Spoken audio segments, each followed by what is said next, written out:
E agora a gente fala de um levantamento da Confederação Nacional de Dirigentes, Lojistas e do SPC. Demonstra que 4 a cada 10 brasileiros estão inadimplentes. Segundo a pesquisa, o número é 6,5% maior em relação ao mesmo período do ano passado. Entre maio e junho deste ano, o número de devedores cresceu 0,64%. Então, para falar sobre isso, vamos conversar agora com o Thiago Martello, educador financeiro e especialista em investimento. Thiago, seja muito bem-vindo aqui ao nosso Headline News. Muito obrigado, Elisângela. É um prazer estar sempre aqui participando com vocês para informar o nosso ouvinte, fazer com que, então, de alguma forma, a gente oriente para sair um pouco dessa cilada aí que é o endividamento, né? Thiago, o que aconteceu, né? Que esse número aumentou, juros, inflação. O que aconteceu que o povo brasileiro está mais endividado? Olha, Elisângela, primeiro vamos à resposta óbvia, né? A resposta óbvia ainda é efeitos do Covid, claro, né? Bagunçou o mundo, bagunçou o Brasil também, né? Quando a gente estava quase ali esperando que ia se recuperar, guerra na Ucrânia, aí para ajudar no cenário interno, ano de eleições, ou seja, ninguém quer investir, todo mundo fica com medo, não sabe o que vai acontecer, se ganhar um partido vai para um lado, se ganhar outro vai para o outro, enfim. Aí, então, assim, essa é a resposta óbvia, né? Tudo isso contribuiu para que a retomada da nossa economia, consequentemente, a retomada do emprego, as pessoas poderem, então, gerar renda e, consequentemente, pagar as suas contas, tá, né, cada vez mais problemática, tá deficitária. Aí, como cereja do bolo, inflação, né? E isso é inflação, mercado tanto interno quanto externo. O mundo está sofrendo agora com inflação. Quando a gente junta tudo isso, Elisângela, é quase que se desesperar um número como esse, né?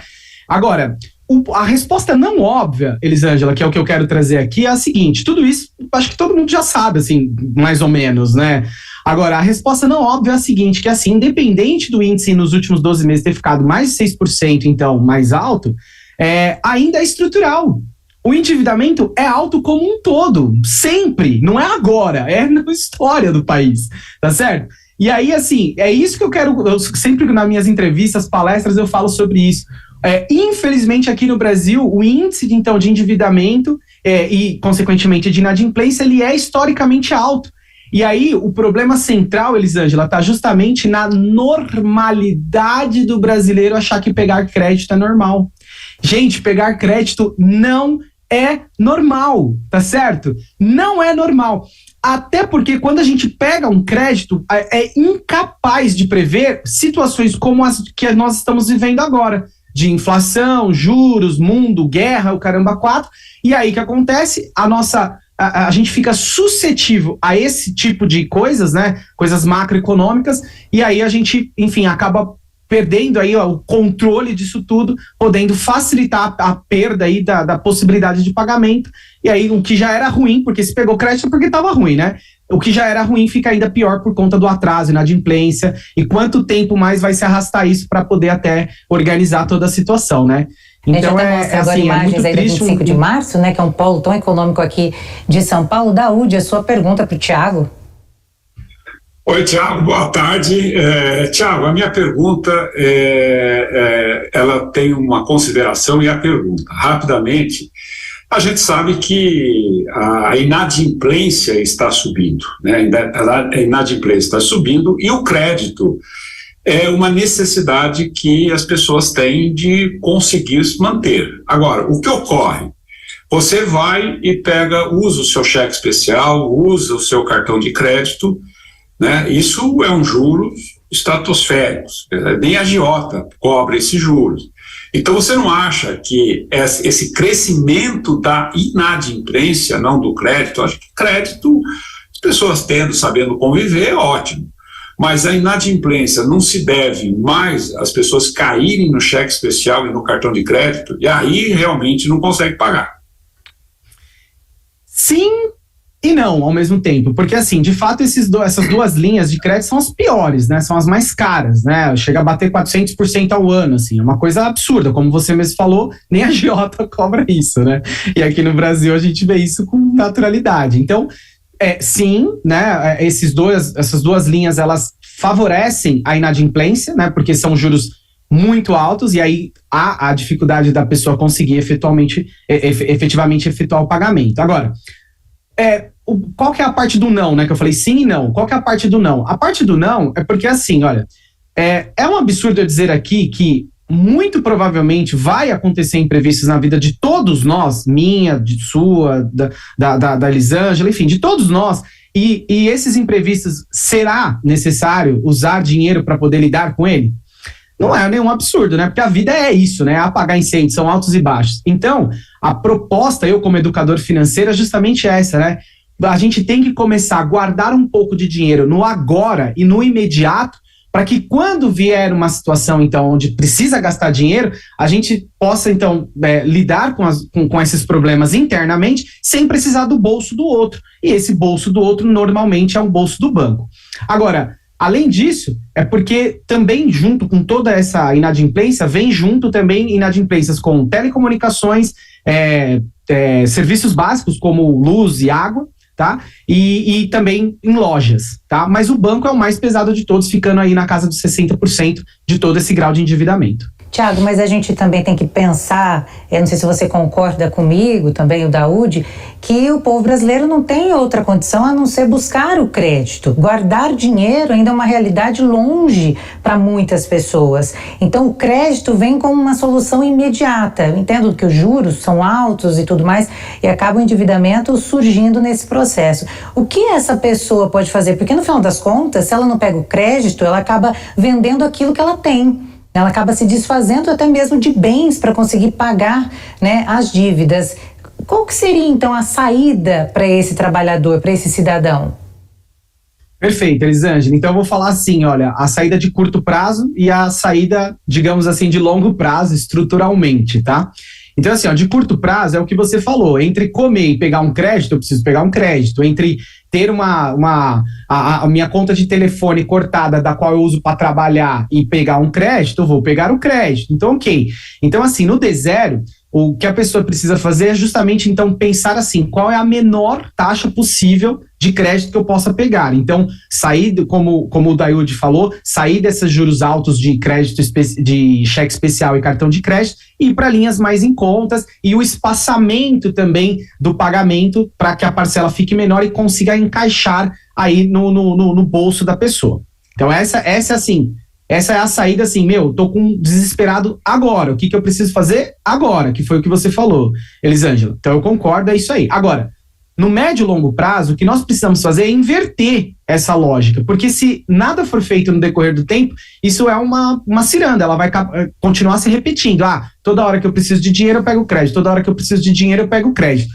E aí vem, né, o antigo slogan da Tostines, né? É fresquinho porque vende mais ou vende mais porque é fresquinho? Ou seja, a pessoa não consegue se organizar e sair dessa ciranda porque pega crédito, ou ela pega crédito porque ela não consegue sair dessa ciranda do crédito, né? Então, percebe? Então, no médio e longo prazo, o que nós precisamos fazer é, primeiro, a gente ter consciência de qual é o nosso padrão de vida efetivamente, de quanto eu realmente posso gastar, porque a gente nota e vê isso, que muita gente acaba gastando muito mais do que o que pode, e isso dá um endividamento. E educação financeira, é a pessoa saber lidar com o dinheiro, ter planejamento para poder minimizar a necessidade do crédito e, consequentemente, da inadimplência. Daúde, você quer finalizar com alguma pergunta? Sim, eu gostaria, diante do que você colocou, tem pessoas que vão em busca de crédito porque precisam, não tem o que fazer, né? Agora, tem pessoas que hoje, eu conheço vários, né, que tem um monte de cartão de crédito porque oferecem para ele, tá aqui o cartão e tal.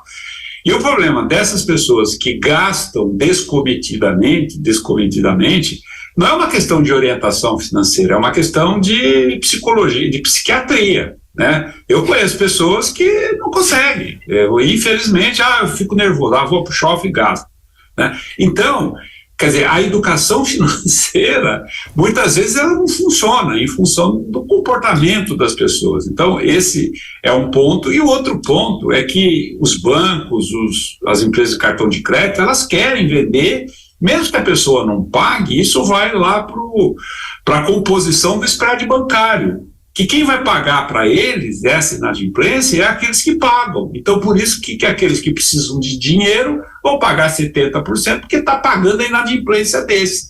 Então, o sistema financeiro também ele é perverso nesse sentido. Não é isso? Desculpa a minha pergunta muito longa. Que isso, imagina, eu adoro falar sobre o assunto. Então, Duante, assim, eu concordo, né? Assim, de fato, o sistema financeiro aqui do Brasil, ele é todo calcificado, ele é todo enraizado no crédito, né? Isso, a gente somos conhecidos mundialmente como o país do crédito, não é mesmo?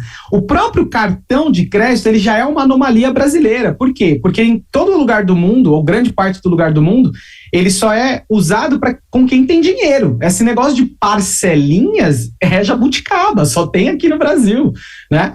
Então, assim, é quase que feito para dar errado, que é isso que você falou, ou seja, para cada 2, 3, 4 que não paga, eu tenho 5, 6 que paga por todos, né? E aí, por conta, então, isso explica os juros altíssimos. E sobre a sua primeira colocação, brilhantemente, concordo plenamente, é isso mesmo, tem todo um fator ainda comportamental, né? O cara briga com o chefe, com o marido, enfim, ou com a esposa e tal, e quer descontar nas compras. Por quê? Porque tem aquela sensação de alívio imediato. Comprar é gostoso, sair com um monte de sacola de dentro de um shopping é delicioso. Só que quando a mina, enfim, a pessoa sai de dentro do shopping, fica com os dois problemas, o que já existia e agora o outro que vai ter que pagar, então, essa conta. E aí, Duante, quando a gente fala aqui de educação financeira, a parte comportamental, ela está inclusa nisso, né? Então, você se conhecer melhor, conhecer o fluxo do seu dinheiro dentro da sua casa, de como entra, quanto sai, como que sai, por que sai, que é o porquê, né? Isso que você falou é o porquê. Ou seja, como que a gente faz para poder equilibrar todas essas variáveis, inclusive a comportamental, para que a gente possa uma hora colocar o dinheiro no lugar dele, que é ser uma ferramenta para o meu dia a dia, para as minhas soluções, enfim, para me ajudar na minha vida, e não para me atrapalhar.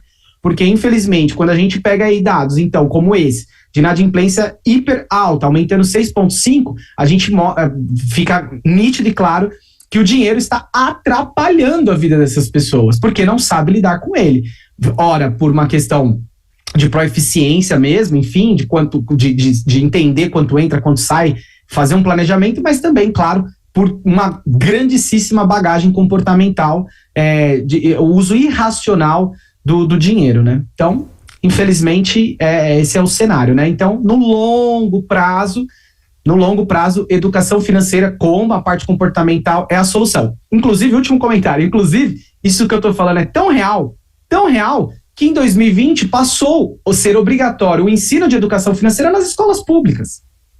Ou seja, teoricamente, daqui 20 anos, a gente vai ter uma população melhor educada financeiramente falando, para quem sabe a gente ter uma reportagem como essa falando de investimento, não de inadimplência. O Thiago, falando do cartão de crédito, é a falsa sensação de que a gente tem dinheiro para ir lá gastar. O Daúde pode concordar até aí comigo. Porque o cartão de crédito, um destaque aqui, representa 87% do total de famílias endividadas no país.